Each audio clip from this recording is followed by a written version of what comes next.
Olá, irmãos. Bom dia. Como é bom estar aqui. E Nayara, ontem ela falou uma frase que, de fato, faz coro no meu coração. Ela disse, como é bom respirar os ares de Campinas de novo. Tem sido muito bom reencontrar algumas famílias, agora revendo a maioria aqui, rever e estar com o pastor Fábio, que foi e continua sendo uma grande referência na minha vida, com essa equipe de liderança. Muita gratidão no meu coração a Deus. A vontade era de ficar conversando. O pastor Fábio até foi me puxar lá. Bora, vai começar o culto. Que a vontade era de ficar conversando, trocando ideia, revendo, colocando o papo em dia. Muita gratidão. Essa igreja, como o pastor Fábio falou, faz parte, tem muita importância em meu coração, no coração da nossa família. Desde a gente se casou, recém-casado a gente veio para cá, para Atibaia, então veio para Campinas. Então a igreja está com a gente desde o início, do nosso início ali, recém-casados. Foi aqui que a gente teve todo o nosso processo de formação teológico ali no Palavra da Vida, junto. Essa igreja foi fundamental para o que eu sou hoje. Aí eu não sei se é bom ou se é ruim, mas foi fundamental. Quando a gente saiu daqui, Benjamin estava com 1 aninho. Agora a gente tem o Vitor também. Vitor está com 1 ano, Benjamin está com quase 3 anos. E a gente sempre lembra com muito, muito carinho daqui. E vindo aqui em São Paulo, não tem como não passar por aqui. Então, quero deixar aqui, não sei se consigo, mas deixar a alegria que meu coração está. E Nayara também. Vocês vão ver os meninos estão por aí. O Vitor está aqui no berçário, né? E o Benjamin já estava correndo, querendo brincar. Então, muita gratidão, Senhor. Quero que você abra a sua Bíblia em Filipenses. E o que eu vou tratar aqui, o texto, uma das cartas mais lindas aqui do Novo Testamento, diz exatamente sobre isso que eu comecei a falar, sobre o relacionamento com a igreja, a importância da igreja em nossas vidas, a importância dos nossos relacionamentos como comunidade. E eu quero fazer desse texto, a oração de Paulo, fazer a minha oração pela PIB de Campinas, parabenizando essa casa por mais um aniversário e celebrando o que o Senhor tem feito na nossa história aqui. Como o pastor Fábio falou que, assim como eu faço falta aqui, vocês também fazem falta. Não são poucas vezes que a gente conversa e relembra, poxa, que saudade. Então eu quero ler com vocês, Filipenses, capítulo 1, perdão. Nós vamos ler do verso 3 ao 11. Filipenses, capítulo 1, versículo 3 ao 11. Vamos ler então. Agradeço a meu Deus toda vez que me lembro de vocês. Em todas as minhas orações em favor de vocês, sempre oro com alegria, por causa da cooperação que vocês têm dado ao Evangelho desde o primeiro dia até agora. Estou convencido de que aquele que começou boa obra em vocês vai completá-la até o dia de Cristo Jesus. É justo que eu assim me sinta a respeito de todos vocês, uma vez que os tenho em meu coração, pois quer nas correntes que me prendem, quer defendendo e confirmando o Evangelho, todos vocês participam comigo da graça de Deus. Deus é minha testemunha de como tenho saudade de todos vocês, com a profunda afeição de Cristo Jesus. Esta é a minha oração, que o amor de vocês aumente cada vez mais em conhecimento e em toda a percepção, para discernirem o que é melhor, a fim de serem puros e irrepreensíveis até o dia de Cristo, cheios do fruto da justiça, fruto que vem por meio de Jesus Cristo, para a glória e louvor de Deus. Amém. Esse texto aqui, a gente poderia observar ele, na verdade ele já se divide em 2 partes. Primeiro, a atitude de Paulo com a igreja de Filipenses, com a igreja em Filipos, uma igreja que ele ama, uma atitude de zelo, de carinho. E a segunda parte, a oração que ele faz por essa igreja. E eu tenho estudado essa carta e me deparando com esse texto e com a oportunidade de estar aqui com vocês, eu via que faria muito sentido trazer essa mensagem, pois eu quero fazer da oração de Paulo a minha oração. E eu percebo a disposição do meu coração muito similar com a disposição do coração de Paulo, quando ele olha para Filipos, quando eu olho para a PIB aqui, para nós aqui, comunidade. Então eu quero começar vendo essa atitude do apóstolo Paulo, a atitude dele para com os filipenses. Não sei se você percebeu, mas no início a gente vê total gratidão de Paulo a Deus. Toda vez que ele lembra, quanto mais ele lembra da igreja lá em Filipos, mais aumenta a sua alegria, mais aumenta a sua gratidão por essa comunidade. É o início aí, volta comigo, versículo 3 e 4, vamos reparar. Agradeço a meu Deus toda vez que me lembro de vocês. Em todas as minhas orações em favor de vocês, sempre oro com alegria. Aqui a minha tradução, no versículo 4, fala orações, mas em algumas aí trata como súplica, não é? Que está mais próximo ao que o sentido aqui quer dizer. E a súplica é uma oração mais intensa, é aquela luta, aquela batalha que você coloca ali, é uma entrega maior de coração, vai além de uma oração convencional. Agora, até a súplica de Paulo, porque Paulo suplica por essa igreja, porque essa igreja tem problemas, lida com pecado interno, lida com ameaça externa, perseguição e tudo mais. Mas até a súplica de Paulo é movida por alegria. Eu não sei se você já teve essa experiência, quando há gratidão no seu coração por alguém ou por algo que Deus tem feito, até mesmo a sua oração, às vezes um pedido que você faz para Deus, um pedido às vezes dolorido, ele ainda é carregado por alegria. É o que a gente vê aqui no coração de Paulo. Mas o que move essa gratidão? Porque quando Paulo lembra dessa igreja, ele é movido por tamanha gratidão, por tamanha alegria. A gente encontra duas razões aqui, uma razão imediata e uma razão última na sequência do texto. Olha a razão imediata da alegria de Paulo no versículo 5. Por que esse homem está tão feliz? Ele diz, olha, eu estou alegre, eu oro por vocês, eu agradeço a Deus, no versículo 5, por causa da cooperação que vocês têm dado ao Evangelho, desde o primeiro dia até agora. Primeira razão aí, razão imediata. O compromisso, o engajamento dessa igreja. Eu não sei se você conhece a história dessa igreja, é uma história muito linda, vale a pena você ler em Atos 16, quando você estiver em casa, vale a pena você entender o contexto dessa igreja. O surgimento dela é algo muito bonito. Tudo começa com Paulo indo lá para Filipos. Paulo não queria ir, na verdade, Paulo tinha outros planos. Deus fecha as portas, Deus dirige Paulo a Filipos. E ali é onde o evangelho adentra a Europa. Isso quer dizer que se o evangelho chegou em nós hoje, é porque surgiu a igreja de Filipos, a igreja dos filipenses. E tudo ali começa com uma mulher, Lídia, uma empresária que tem o evangelho alcançando o coração dela. E olha o movimento que interessante. O evangelho, através da vida de Paulo, alcança Lídia, ela abre o seu coração para o evangelho. E agora, qual é o movimento que Lídia vai fazer? Lídia vai abrir a sua casa, para que surja ali então a primeira célula, o primeiro pequeno grupo da igreja em Filipos. Tudo começa ali. Depois, Paulo tem outras experiências, até que Paulo é preso. Na prisão, Paulo com Silas, você sabe mais ou menos o que acontece, a gente sabe da história. Paulo e Silas na prisão, depois de apanharem, levarem uma surra, Paulo decide começar a cantar ao Senhor, com Paulo e Silas.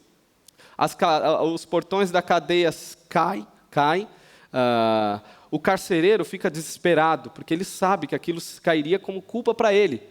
Ele seria morto. Paulo, então, prega o evangelho para o carcereiro. Fala, não, ninguém fugiu. Ali não é só um milagre físico, é um milagre moral. Aqueles homens que estavam presos continuaram lá. Paulo prega o evangelho para ele, leva cura no coração daquele carcereiro que estava pensando em se matar. Falou, cara, não tem mais o que fazer, eu vou me matar. Paulo leva cura através do evangelho. O que esse carcereiro decide fazer então? Decide abrir a sua casa para levar cura aos missionários, Paulo e Silas, que estavam machucados. Ele vai cuidar das feridas desses homens. Quando você olha nos filipenses, como todos crentes filipenses, Paulo, ele sofre para pregar o evangelho, como eu falei, ele vai apanhar, ele vai ser perseguido, ele vai ser preso, mas o evangelho atinge esses filipenses. 10 anos depois, agora, Paulo, quando ele escreve essa carta, Paulo preso, provavelmente lá em Roma, muito longe, a igreja dos filipenses se tornou a principal mantenedora do ministério de Paulo. A principal igreja investindo, se dedicando, sofrendo perseguições também, investindo inclusive financeiramente. Interessante que Paulo vai falar lá em Coríntios que essa era uma das igrejas mais pobres daquele continente, daquele período. E mesmo assim, se tornou uma igreja generosa, uma igreja comprometida. Pessoas que foram alcançadas pelo Evangelho se tornam agora um canal. Você percebe esse movimento? O mesmo movimento. Deus atinge o coração de alguém e esse alguém se volta para outros, para servir, para amar a outros. Esse é o movimento que está acontecendo aos filipenses. Por isso que a gratidão no coração de Paulo. Paulo olha para eles e os chama de cooperadores. Essa é uma palavrinha que a gente até conhece, koinonia, aquelas palavras do grego que a gente conhece um pouco mais, que significa comunhão, mas não apenas comunhão. É uma comunhão diferente do que a gente vê por aí. É uma comunhão carregada por propósito, por sentido, por o mesmo objetivo. Koinonia é isso. Não é a ideia apenas de estar junto porque a gente tem o gosto parecido, pensamento parecido, ideias, sonhos. Não.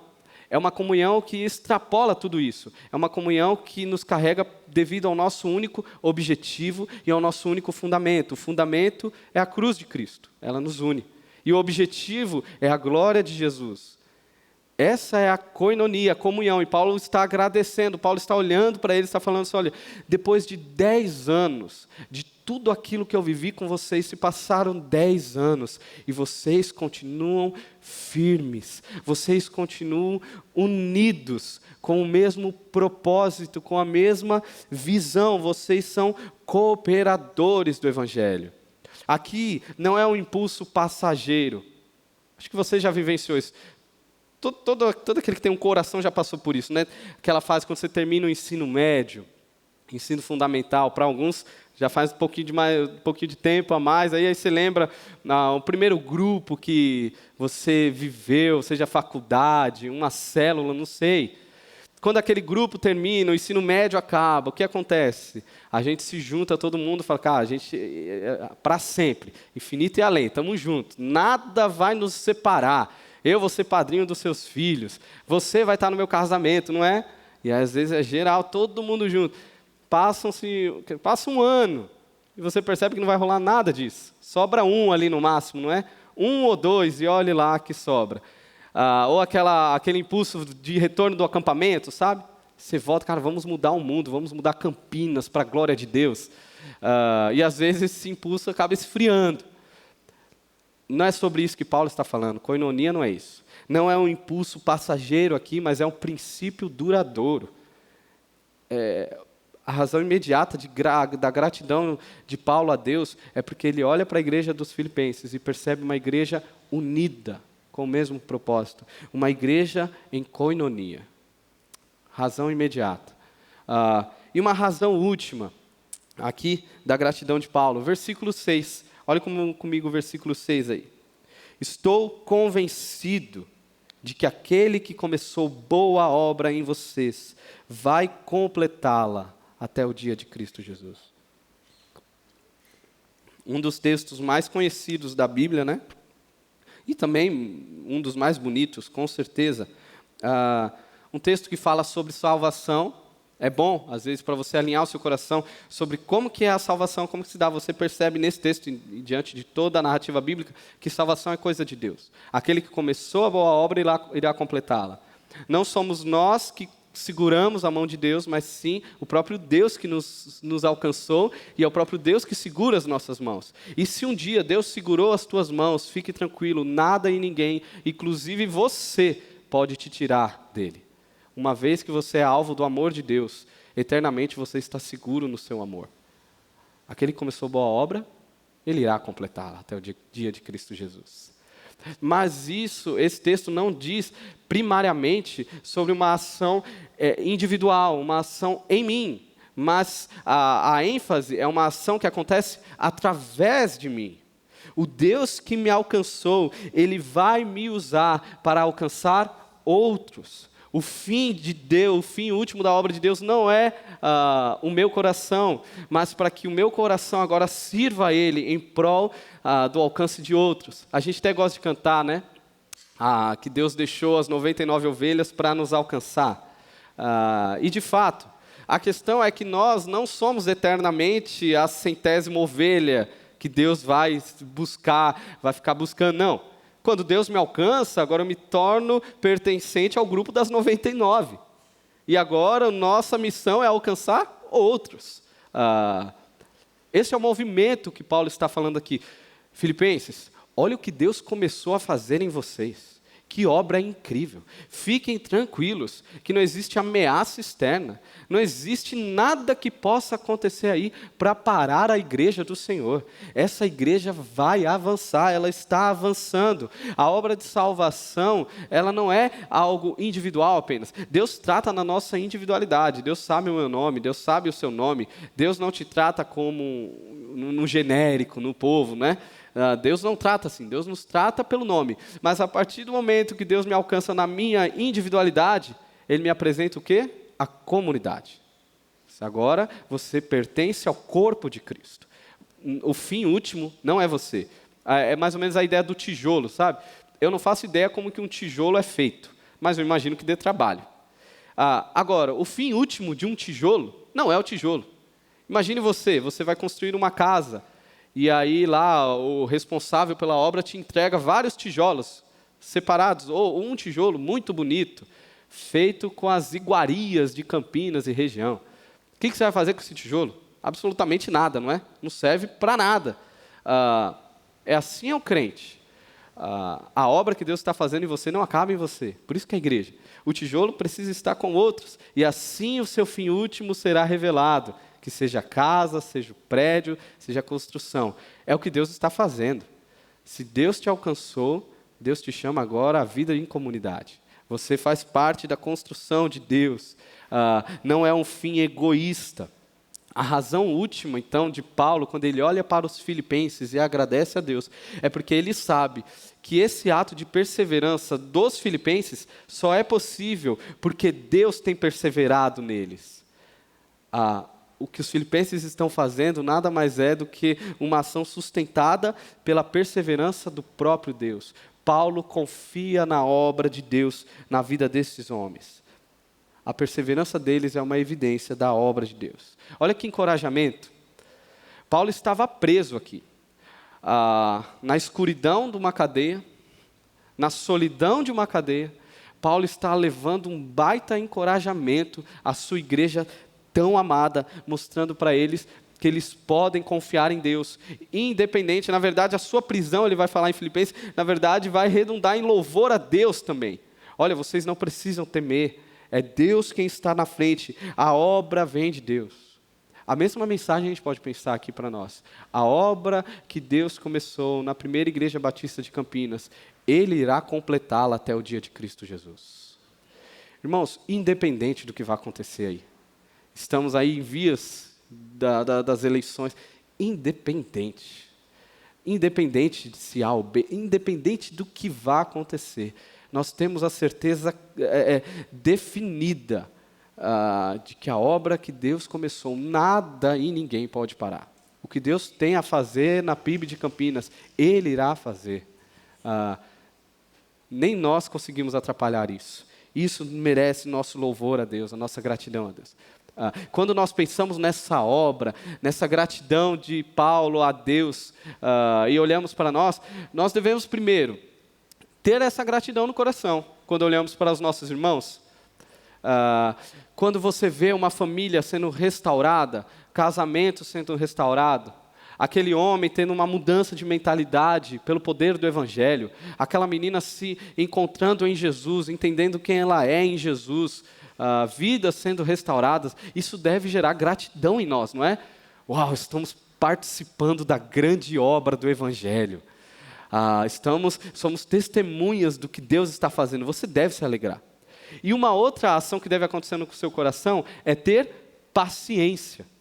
Se tem algo que você precisa lembrar ao seu irmão e ser lembrado por ele, é que estamos em obras.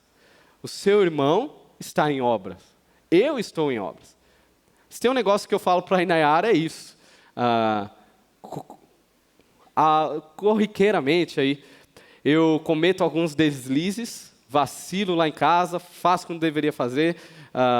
E aí, como um bom marido, eu falo, não, não vou fazer mais isso, não vou agir mais assim, não vou deixar de fazer isso, não vou lembrar e me perdoa, mas lembre-se, eu estou em obras. Aí eu falo para ela, né? Como um bom marido, por quê? Como um bom marido, no outro dia, o que vai acontecer? Eu vou errar de novo, velho. Vou fazer a mesma coisa. E aí, o que eu lembro na área? Eu estou em obras, lembre-se. E não confie em mim, confie naquele que está fazendo a obra em mim. E eu lembro, quando eu preguei esse texto aqui, essa fala, passaram-se, acho que 2 dias, não sei, e Nayara deu algum vacilo, e aí eu muito nervoso, como você pode fazer isso de novo, Nayara? Não sei o quê. E ela virou para mim e falou o quê? Lembre-se, eu estou em obras. Tem um negócio que desestabiliza alguém que prega isso, não é? A pessoa voltar contra você aquilo que você falou. Eu, na minha raiva, eu não consegui, não tinha mais o que eu ia fazer, não tinha por onde fugir ali. Só abaixei minha cabeça, engoli a raiva, fui tomar um copo d'água e vida que segue. Eu que dei a munição, né? Eu que entreguei. Estamos em obras. Lembre-se disso. Eu estava com o Benjamin, a gente estava passeando, a gente comprou um gibi. E fomos lá em casa, ele gosta, né? Gosta de ler gibi e tal. E aí era o gibi do Mickey. Mickey e Pateta. Eu confesso que eu nunca imaginei que eu ia usar ilustrações com Mickey e Pateta em pregação. Mas depois dos meus filhos, tudo mudou, cara. Minhas referências literárias se tornaram totalmente diferentes agora. E a gente estava lendo esse gibi, e quando eu estava preparando a mensagem, cara, faz todo sentido. Mickey ali junto com o Pateta, ele já não aguentava mais aquele cara, o Pateta todo atrapalhado, errava tudo. O Pateta é tipo aquele crente que tem 15 anos de igreja e continua errando as mesmas coisas. É inconveniente, fala as besteiras, sabe? E você fala, nossa, esse cara, pelo amor de Deus, 10 anos, 20 anos e ainda continua a mesma coisa. Até que Mickey encontra uma cidade que chamava Perfeitópolis. E aí ele vê que lá era tudo perfeito mesmo, cara. As ruas eram simétricas, o café da manhã era o mesmo, todo mundo tomava o mesmo café, todo mundo usava a mesma roupa, todo mundo era muito educado, era tudo perfeito, todo mundo andava no mesmo sentido. E aí ele se livra daquele do Pateta, fala, não, sai fora, eu quero isso, chega dessas atrapalhadas. E ele vai viver lá, em Perfeitópolis. O problema é que o Mickey ele vacila, ele deixa de pisar, ele pisa onde não deveria, ele usa roupa que não deveria, ele acorda ao horário que não deveria acordar, e aí ele percebe que ele está diante de uma prisão. Todo mundo fica muito bravo com ele, começa a questioná-lo com raiva. Como você pode fazer isso aqui? Você está tumultuando a nossa cidade que é perfeita. Ele fica desesperado e tenta fugir dali. E quem que salva ele? Pateta. Pateta aparece bagunçando, batendo no carro, e toda aquela confusão, e o Mickey fica super feliz, dá aquele abraço no Pateta, e eles vão embora daquela prisão. Devemos tomar esse cuidado. Às vezes a gente está em busca de Perfeitópolis, da igreja Perfeitópolis. Eu sei que a gente nunca vai falar, que como crentes como a gente diz, né, já velho, né? A gente sabe que não pega bem a gente falar que é uma igreja perfeita. Não fica legal, né, você falar isso. Mas lá no fundo, no seu coração, você está em busca da igreja perfeita. Você quer uma igreja que pense igualzinho você. Às vezes você quer uma igreja que pense politicamente, que todos sejam iguaizinhos. Ai do pastor se ele te esquecer de responder o seu WhatsApp, não é? Ai da liderança se montar um evento e não te chamar, se você ama fazer tal evento e esqueceram de você. Aí você vai atrás de outra igreja e vai em busca daquela ou da outra. E você não percebe, mas você às vezes está indo atrás de uma prisão no seu coração. Você está indo atrás de Perfeitópolis. Tomemos cuidado. Estamos em obras. Se existe uma placa que deve ter no coração da PIB de Campinas, estamos em obras. E a certeza de que aquele que está fazendo essa obra, ele é fiel e irá completá-la. Tenha paciência, Tenha paciência e ajude o seu irmão a perceber o que Deus tem feito. Paulo, ele vai tratar das falhas dessa igreja, vai trabalhar os pecados. Paulo, ele não se omite diante disso, mas isso não afeta o amor que Paulo tem por essa igreja, o carinho. Olha o versículo 7 e 8. É justo que eu assim me sinta a respeito de todos vocês, uma vez que os tenho em meu coração, pois quer nas correntes que me prendem, quer defendendo e confirmando o evangelho, todos vocês participam comigo da graça de Deus. Deus é minha testemunha de como tenho saudade de todos vocês, com a profunda afeição de Cristo Jesus. Não é apenas uma igreja comprometida aqui, mas um homem, um pastor que tem um grande zelo, um grande amor por essa igreja. Olha, eu carrego vocês no coração. É um vínculo forte que Paulo tem com essa igreja. Paulo não é um pitaqueiro de igreja, sabe? Aqueles profissionais pitaqueiros. Eu acho que tem que mudar isso. Eu acho que tem que fazer aquilo. Eu acho que está errado o louvor. Eu acho que a pregação deveria ser assada. Eu acho que os bancos deveriam estar na diagonal. Eu acho que lá embaixo a cantina não deveria funcionar assim. E às vezes são pessoas que são só palpite, cara. E eu vivo isso lá na minha comunidade, e para alguns só falta eu falar, mas a minha vontade de falar, cara, mas cadê o amor pela igreja de Jesus? Cadê o amor pela igreja local nos seus olhos que eu não vejo? Eu só vejo um palpiteiro profissional, cara. Eu não te vejo apaixonado pela igreja local. E é diferente, a gente sabe, é perceptível quando a gente está diante daqueles que amam a igreja e de fato querem trabalhar junto com a igreja. Há amor aqui de Paulo, há um zelo, e a gente precisa fazer essa pergunta aqui. Quando a gente olha esse relacionamento de Paulo com essa igreja, essa pergunta precisa estar no nosso coração. Como estão os nossos relacionamentos com os crentes da igreja, com os cristãos aqui, com a igreja de Jesus? Como que está o seu relacionamento? Se você consegue pensar pelo menos em um nome ou dois nomes de alguém que te carrega no coração, de alguém que tem saudade de você, de alguém que luta a sua luta, que ora por você. Você consegue lembrar de algum nome, ou alguém que você carrega no coração, em oração, famílias que cuidam de outras famílias, que mesmo com a distância, e a gente vive isso aqui, mesmo na distância, quando a gente se junta, basta alinhar, né, trocar as novidades, e estamos juntos, o coração é o mesmo. E eu vivo isso, eu olho para a igreja de Campinas, eu vivo isso, eu e Nayara, a gente vive isso, é muito bom. Ter pessoas que nos amam, pessoas que a gente carrega em amor, que a gente celebra as conquistas, que chora junto quando necessário, mas que continuamos juntos, caminhando, um cuidando do outro, mesmo distante ou perto. Você consegue lembrar de algum nome? Se você não consegue lembrar de um nome ou dois nomes, cuidado. Você precisa rever o que é o conceito de igreja. Você precisa, porque talvez você entendeu que a igreja é um evento dominical. E a igreja não é um evento dominical. O evento dominical faz parte da igreja, mas o relacionar é onde está a igreja. É o estar próximo. Eu sei aqui, eu sempre escuto, quando eu escuto vocês falando, tanto a Fábio, Cirilo, a Rodrigo, o Alan falam muito sobre essa comunhão à mesa. E, de fato, a igreja necessariamente envolve relacionamentos. Isso não nos blinda de problema. Fique tranquilo, você vai ser alvo de fofoca aqui dentro, fique tranquilo. Você vai ouvir uma palavra meio torta, um olhar meio esquisito, porque a igreja é esse evento sobrenatural, que Deus junta um bocado de cabeça dura, pecador, uns que se acham mais santos que outros, e juntos nós estamos sendo formados à imagem de Jesus, aos trancos e barrancos às vezes, na alegria, nos momentos difíceis, e Jesus tem feito. Agora, lembre-se, a obra de Cristo redunda na igreja. A obra de Cristo, quando a gente olha para Efésios, ela não termina em um projeto social, ela não termina numa empresa, ela não termina em um movimento político, em um governo, absolutamente.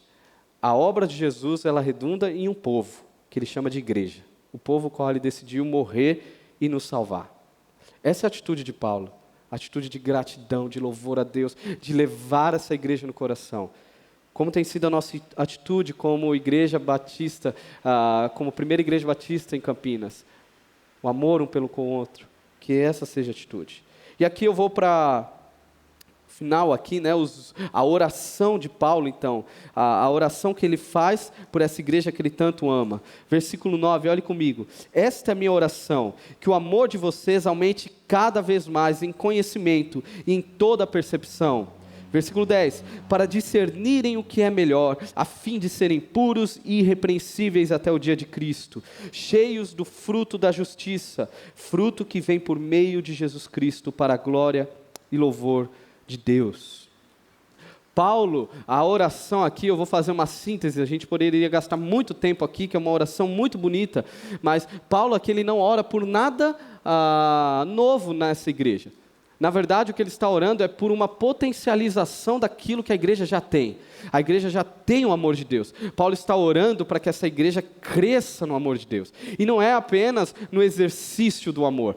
A oração não é, para que vocês se amem mais, não. A oração é para que essa igreja prove cada vez mais do oceano do amor de Deus, a ponto de que transborde em seus relacionamentos, atinja todos os limites ali, alcançando o amor que me alcança. Quanto mais eu me prostro, eu me alimento do amor de Deus, mais isso vai transbordando em mim e atingindo outros. Essa é a oração de Paulo, que vocês cresçam em amor, que vocês cresçam em amor. Se tem uma oração que nós precisamos fazer é isso. Nesse ajuntamento de pecadores, um mês como esse, um ano como este, para que nós venhamos crescer em amor. Por quê?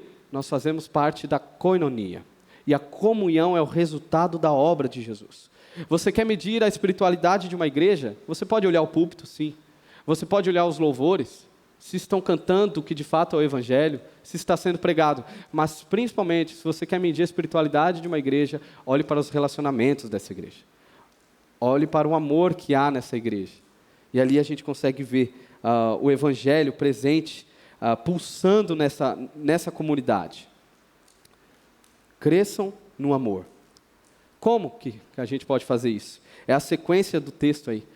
Em conhecimento, em percepção. É um amor bem fundamentado. Não é aquela experiência sentimental apenas. É um amor que tem suas raízes. Cresça em conhecimento. Percepção aqui é modo digno. O viver de modo digno, que Paulo fala lá em Colossenses. No resumo que vocês cresçam no seu conhecimento a Deus, que vocês amem mais a Deus e por consequência natural, como diz João, em 1 João, vocês vão amar os outros. Se você ama a Deus, naturalmente você vai amar o seu irmão. Que você cresça, conheça mais a Deus, ame mais a Deus e que isso te leve a viver de modo digno. Que a sua vida, a sua ação, as suas redes sociais, o seu convívio no trabalho, na família, na faculdade, seja coerente com aquilo que você diz ser o compromisso último na sua alma, que é o amor a Deus. O amor a Deus e ao próximo. É assim que o amor vai crescer na comunidade de fé. Não é um zelo sem conhecimento. Não é apenas o sentir algo, até porque muitas das vezes a gente não vai sentir nada, não é? Vai ser aquele dia meio frio, parece que, será, você até se questiona, será que Deus me ouve mesmo? Será que isso é real? Mesmo nesses dias frios, o amor ele é fundamentado em algo mais sólido. É naquilo que você conhece. E o conhecer a Deus é fundamental na obra da comunidade, na obra da igreja. Quais são os resultados disso? Você vai conseguir discernir o que é melhor, ou seja, entender o que realmente importa, se tornar puro e irrepreensível, desfrutar e revelar os frutos da justiça aqui, da justiça do Evangelho em Cristo Jesus. O que Paulo está falando aqui? O que Paulo está fazendo? Paulo está pegando seus amigos filipenses, no final das contas, e está empurrando essa galera para Jesus. Paulo está falando, cara, vai para perto de Jesus, pelo amor de Deus. Fique perto de Jesus. Fundamente sua vida em Jesus. A oração de Paulo é essa. Eu oro para que você esteja muito próximo de Jesus, que você se alimente diariamente de Jesus, porque o resto, tudo isso vai acontecer. Não tem como você entender o que realmente importa se não estiver em Jesus. Não tem como viver uma vida pura e irrepreensível se não for pelos méritos da obra de Cristo. Não tem como desfrutar e revelar os frutos da justiça se você não estiver em Jesus. O que Paulo está falando vocês são meus amigos, eu amo vocês, igreja, então por isso, estejam em Jesus, corram para Jesus. Essa é a oração. Dois motivos que extrapolam muitas das vezes as nossas orações, não é? Geralmente a gente ora pela saúde, pelo emprego, pelos relacionamentos, pelo trabalho, e são motivos plausíveis, e devemos orar por isso, devemos levar tudo em súplica a Deus. Mas, será que não deveríamos ir além nas nossas orações? Orar para que o nosso irmão conheça ainda mais o amor de Deus?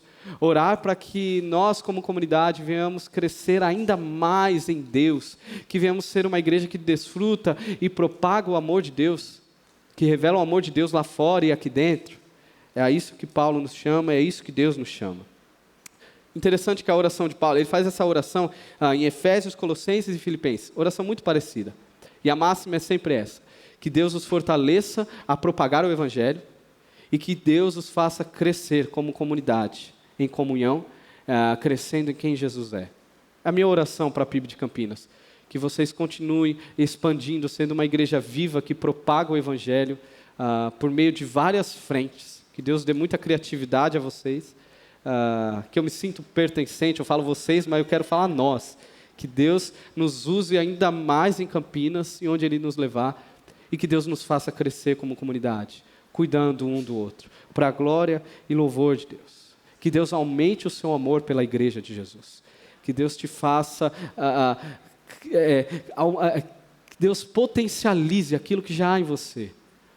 Que você tome decisões, que você tenha uma vida intencional. Talvez há um tempo que você não chama alguém para conversar. Fuge um pouquinho, extrapole um pouquinho. Oi, tudo bem? Tudo na paz? E aí, tranquilo? Beleza. E acabou, sabe? E eu aprendi muito isso com o pastor Fábio. Eu, paulistano, né? Extremamente frio agora no Nordeste, apanhando pra caramba por conta disso. Mas eu lembro que às vezes eu passava e perguntava para o pastor: e aí, pastor, tudo na paz? E a minha resposta natural é o quê? Tudo, tranquilo. E tudo bem. E aí o pastor falava assim: não muito. E aquilo me comprometia, né? Porque se ele falou isso, agora eu preciso saber pelo menos orar pelo meu pastor, não é? E isso sempre me marcou muito. Fugir, ir além daquilo que é o corriqueiro que a gente se acostumou. Igreja é muito mais do que isso. Que Deus nos use para a glória dEle. Saiba que no meu coração há muita gratidão e muita alegria quando eu olho para a PIB de Campinas. E eu faço da oração de Paulo a minha oração por vocês, por nós aqui, que venhamos crescer no Evangelho e continuar propagando o Evangelho para a glória de Deus. Vamos orar? Senhor, eu te louvo por esse privilégio de pertencer à igreja de Cristo Jesus.